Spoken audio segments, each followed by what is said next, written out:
Everyone, সকালবেলা ঘুম থেকে উঠেই একটু দাদুর বাড়িটা দেখে নিচ্ছি। দাদুর বাড়িটা দেখে আসলে কি বলবো, প্রতিটা ভ্লগে একই কথা বলছি, দাদুর বাড়িটা দেখছি। আসলে কি মানুষগুলোকে মিস করছি। মানুষরা না থাকলে আসলে কোনো জায়গার প্রতি মায়া ভালোবাসা জন্মাবে সেরকমটা হতে পারে না। আমরা আসলে মানুষের মায়া টানেই হচ্ছে বারবার ফিরে আসি সব জায়গায়। তো যাই হোক, সকালে ফ্রেশ হয়ে এসে দেখি পিঠা, মানে দিদা প্রতিদিন 2 বেলা এত রকমের পিঠা খাওয়াচ্ছে, এত ভ্যারাইটিস পিঠা খাওয়াচ্ছে। সত্যি পিঠা খাওয়ার যদি কারোর, মানে আমার অ্যাটলিস্ট স্বাদ যদি থেকে থাকে, সেটা অ্যাটলিস্ট মিটে গিয়েছে। তো যাই হোক, ট্রিপ তো এখানে দুষ্টামি করেই যাচ্ছে দোলনাটাকে নিয়ে।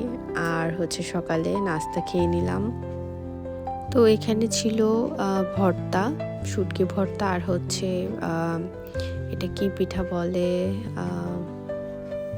চিতই পিঠা, আবার হচ্ছে এই এলাকাতে খোলা পিঠাও বলে। যাই হোক, ভর্তা দিয়ে হচ্ছে পিঠা খেয়ে নিচ্ছি। আপনাদের লোভ লাগলে আমার কিছু করার নেই, অবশ্যই বাসায় করে খাবেন। যাই হোক, ট্রিপকে এত অফার করছি, এই বেচারা ভাবছে আমি ওর সাথে খেলছি, কিন্তু এই বেচারা একদমই অন্য কিছু ট্রাই করতে চায় না। যাই হোক, অনেক কষ্ট করে একে কুলে নিলাম, তো একটু চুপচাপ বসলো বেচারা ফাইনালি। তারপর হচ্ছে এখানে নাস্তা খেয়ে দিদার হাতের বেস্ট একটা চা খেয়ে নিচ্ছি, প্রতিদিন খাচ্ছি। সত্যি কথা বলতে এত মজা হয় চাটা। আর যেহেতু হচ্ছে এখানকার লোকাল চা পাতা আছে, সিলেট মানি হচ্ছে এখানকার লোকাল চা পাতাগুলো পাওয়া যায়, তো আসলে সেজন্যই খুব ভালো হয়। অবশ্য চা পাতার শুধু গুণগান করলে হবে না, যিনি চা বানান তারও অবশ্য অনেক গুণ আছে। কারণ চাটা কীভাবে বানাতে হয় সেটা যদি কেউ না জানে, তাহলে যত ভালোই চা পাতা দেখ না কেন, কোনো লাভ হবে না। তো এই বেচারা দেখেন কি অবস্থা বেচারার, ফর দ্য ফার্স্ট টাইম সে এক্সপ্লোর করছে সব কিছু। তো ওর সব কিছু দেখে এত বেশি আমার ফানি লাগছে।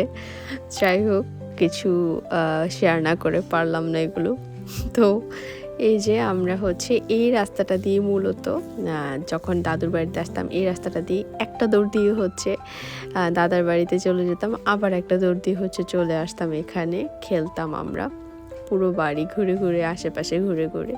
এখন তো সব কিছু চেঞ্জ হয়ে গিয়েছে। তো এই যে এই বাড়িটা হচ্ছে একদম কি বলবো, এটা যুদ্ধের পরপরের বাড়ি। তো আছে অবশিষ্ট, একেবারে ধ্বংসাবশেষ বলে যা হবে সেটাই আর কি, ধ্বংসাবশেষ আছে। এটা হচ্ছে কোনো রকম দাঁড়িয়ে আছে। তো এই গাছগুলো, অনেকগুলো গাছই আছে এখানে যেগুলো দাদুর হাতে লাগানো। এই বাড়িটাও, এই 2 সাইডের বাড়িটাই আসলে ছিল দাদুর, আর মাঝখানেই উঠান ছিল। আর আশেপাশে যা দেখা যাচ্ছে তা কিছুই ছিল না, সব কিছুতে হচ্ছে খালি খালি ছিল আর কি, গাছপালা লাগানো ছিল। বা এখানেও একটা বাউন্ডারি ছিল, বাউন্ডারি বলতে হচ্ছে কি বেড়ার যে বেড়া হয় আর কি, সেরকম। এই যে এগুলো হচ্ছে দাদুর আমলের এই 2টা বাড়ি ছিল।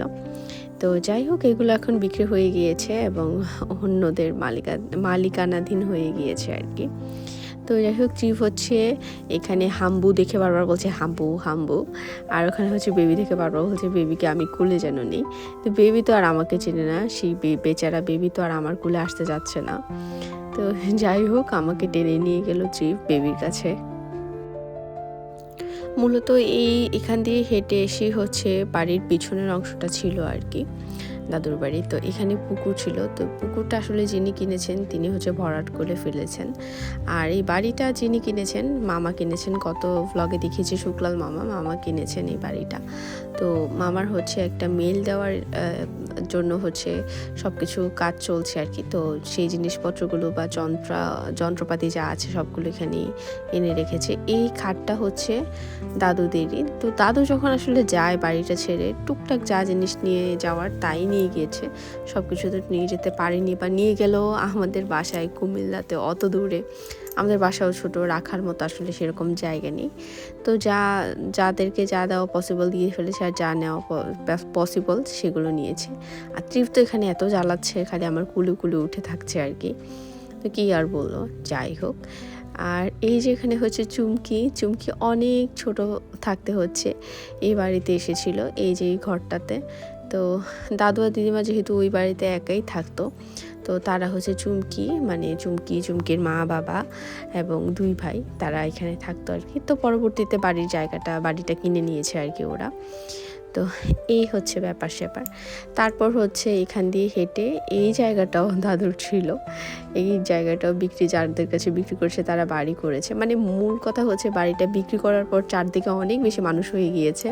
কারণ এগুলো পুরোটাই খালি ছিল। কোনো মানুষজন ছিল না। তো এইজন্য বারবার একই ডেসক্রিপশন আমি দিচ্ছি আপনাদেরকে।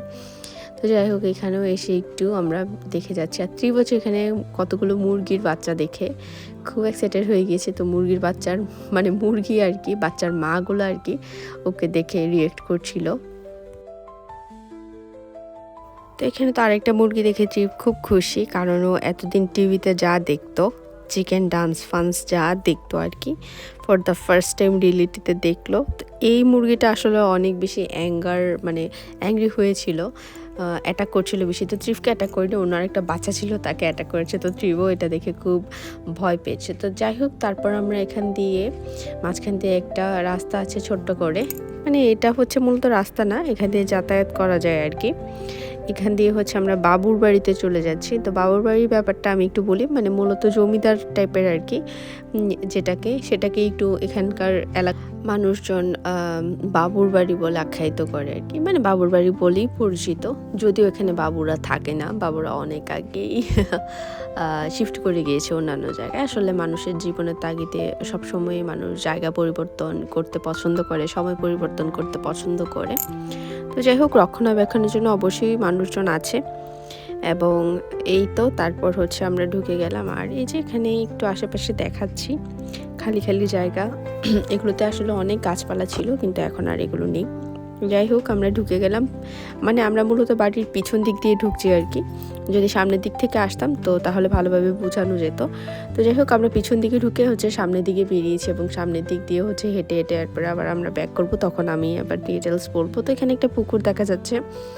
আর বাড়িটা খুবই সুন্দর, মানে যেহেতু রক্ষণাবেক্ষণ করা হয়, আসলে বাড়ি থাকলেই হয় না, যে কোনো জিনিস সাজানো গুছানো হওয়ার জন্য আসলে অনেকটা সময় দিতে হয়, শ্রম দিতে হয়, সব কিছু মেনটেনেন্সের জন্য। যে কোনো জিনিসই মেনটেনেন্স করলে অনেক সুন্দর থাকে। তো এখানে এক ঝাঁক হাঁস দেখে ট্রিপ খুব খুশি হয়ে গিয়েছে, আর এগুলোর পিছে ও দৌড়ে যাচ্ছিল। আর এখানকার যে বাড়িগুলো দেখছেন, এই বাড়িগুলো অনেক আগেকার, মানে আমরা ছোট থেকেই এই বাড়িগুলো দেখছি। এখানে আসলে থাকা হয় না, বা লোকজন থাকে না এই বাড়িগুলোতে, মাঝে মাঝে আসলে থাকা হয় আর কি, যারা আসেন তারা। তো এই আর কি। তো এই যে দেখেন গাছগুলো কত সুন্দর লাগছে দেখতে, গাছগুলো খুবই সুন্দর। তো এই আর কি, ট্রিপ পিছনে দৌড়াচ্ছে হাঁসের। তো পিছনের এরিয়াটা আরও সুন্দর গাছপালাগুলো। তো সময় থাকলে আসলে আমি ভালোভাবে আরেকটু ভিডিও করতাম, কিন্তু সময় নিয়ে, আর ট্রিপকে নিয়ে হচ্ছে বেসিক্যালি খুবই ঝামেলা করে আর কি ট্রিপ। যেমন এখানে ওখানে চলে যায়, দৌড়ে যায়, আমাকে যেমন বায়না করে বলছিল মুরগি ধরে দেওয়ার জন্য। তো এটা তো পসিবলই না, আর আমি তো কোনোভাবেই মুরগি ধরে দিলেও লাভ হবে না, আর আমি ধরতে পারবো না, ধরে দিলেও সে হচ্ছে সেটা ধরে রাখতে পারবে না। তো এই হচ্ছে ব্যাপার। নিজে অনেক সময় দেখা যায় যে গরু দেখে হচ্ছে সে নিজে ধরবে না, কিন্তু আমাকে বারবার বলছে ধরার জন্য। বেবি দেখে সে নিজে ধরবে না, বারবার বলছে বেবিকে কোলে নেওয়ার জন্য। এখন বেবি তো আর আমাকে চিনে না, বেবি তো বললেই আমার কোলে আসবে না। তো এগুলোকে আর কে বোঝায়। এই যে এখানে একটু রিপন মামাকে দেখা যাচ্ছে, মামা ছোটোবেলা আমাদেরকে নিয়ে, আমরা আসতাম যখন আমাকে আর আমার বোনকে নিয়ে, আশেপাশে ঘুরে দেখাতো। সব স্মৃতি আসলে মনে পড়ে যায়। এই যে ট্রিপ আমাকে বলছে মুরগি ধরে দেওয়ার জন্য। তো এই হচ্ছে ব্যাপার। আর এটা হচ্ছে বাবুর বাড়ির হচ্ছে এন্ট্রান্স, এখান দিয়ে হচ্ছে ঢোকা হয়। আর এটা হচ্ছে মূল রাস্তাটা আর কি, সামনের রাস্তা, এই রাস্তা দিয়ে হচ্ছে এসে বাড়িতে ঢুকতে হয়। তো সব কিছু উল্টাপাল্টাভাবে দেখালাম আমি। তো যাই হোক, এরপর হেঁটে চলে যাচ্ছি বাড়িতে, কারণ অনেকটাই দুপুর হয়ে গিয়েছে আর কি, 12টার উপর বেজে গিয়েছে, তাই গরম লাগছিল। তো এখন তো সামনেই হচ্ছে সামার আসছে, আস্তে আস্তে সিজন চেঞ্জ হচ্ছে, গরম পড়ছে। যাই হোক, এই বেচারা আর হাঁটবে না, আমার কুলে উঠে হাঁটতে যাচ্ছে। তো আমার একেবারে অবস্থা খারাপ, কোমরের অবস্থা খারাপ আর কি। তো তারপর হেঁটে বাড়িতে চলে যাচ্ছি এখন।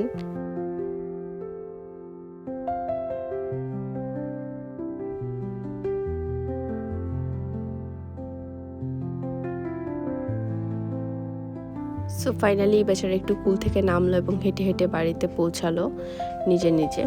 যাই হোক, তার কিছুক্ষণ পরে হচ্ছে ট্রিপের আলিশ বা মিমি চলে এসেছিলো আর কি। তো আলিশ বা হচ্ছে সম্পর্কে আমার বোন হয়, যদিও বোন, কিন্তু ট্রিপ আর আলিশ বা হচ্ছে অনলি 18 দিনের ছোট বড়, মানে ওদের মধ্যে 18 দিনের ডিফারেন্স। ট্রিপ হচ্ছে 18 দিনের বড় আর আলিশ বা হচ্ছে 18 দিনের ছোট। তো এই হচ্ছে ব্যাপার স্যাপার। তো আমি বাড়িতে ঢুকেই হচ্ছে একটু দোলনাতে বসে দোল খেয়ে নিলাম, কারণ খুবই টায়ার্ড লাগছে অনেকক্ষণ হেঁটে হেঁটে। এই যে দোল খেতে খেতে বাড়িটা দেখছিলাম, খুব ভালো লাগছিল দেখতে, আর আকাশটা যেহেতু নীল হয়েছিল খুবই ভালো লাগছিল। তো মূলত দাদার বাড়ির এই বাড়িটা ছিল, সামনে যে বাড়িটা এটা ছিল প্রথমে, তারপর হচ্ছে পিছনের এই বাড়িগুলো আবার করা হয়েছে আর কি। যেমনটা হয় সময় অনুযায়ী মানুষ অনেক কিছু পরিবর্তন করে, সেরকমই আর কি। বা সবসময় দেখা যায় যে সময় বা প্রয়োজন ছাড়া অনেক সময় শখেও মানুষ অনেক কিছু করে। এই যে ফাইনালি হচ্ছে আলিশ বা বেবি একটু একটু ফ্রি হয়েছে, তো একটু বসেছে। ও তা না হলে ও প্রথম দিন আমাদেরকে দেখে একদম কাছেই আসতে যাচ্ছিল না, কুলে কুলে শুধু বলছিল, মানে খালামণির কোলে উঠেছিল আর কি। যাই হোক, খালামণি ট্রেনিংয়ে চলে গেল, যেহেতু সামনে ইলেকশন সবাই জানে। তো আলিশ বা বেবিকে রেখে গিয়েছে, আর আলিশ বা বেবি ফাইনালি একটু আমাদের সাথে মিশেছে, দুষ্টামি করছে, খেলছে। ট্রিপও একটু ফ্রি হয়েছে। তো তারা হচ্ছে বাইরে গিয়ে হাঁটছে, লাঞ্চ টাঞ্চ করা আমাদের ডান হয়ে গিয়েছে। এই আর কি, বাগান বিলাস দিয়ে খেলছে ওরা। একটু ভিডিও করে নিলাম, শর্ট শর্ট ভিডিওগুলো অবশ্যই শর্টসে আপলোড করবো, দেখতে পারবেন। দেন হচ্ছে এই বেচারা বাসায় ফিরে যাচ্ছে তাড়াতাড়ি করে, জানি না কিসের জন্য যেন, ভুলে গিয়েছি। সো এই তো ব্লগ এই পর্যন্ত ছিল। কেমন লেগেছে সবাই অবশ্যই কমেন্ট করে জানাবেন। যদি ভালো লেগে থাকে তাহলে অবশ্যই আমার চ্যানেল সাবস্ক্রাইব করে বেল আইকনে প্রেস করে দেবেন। দেখা হচ্ছে নেক্সট ব্লগে। টিল দেন সবাই অনেক ভালো থাকবেন, সুস্থ থাকবেন। নাও টাটা।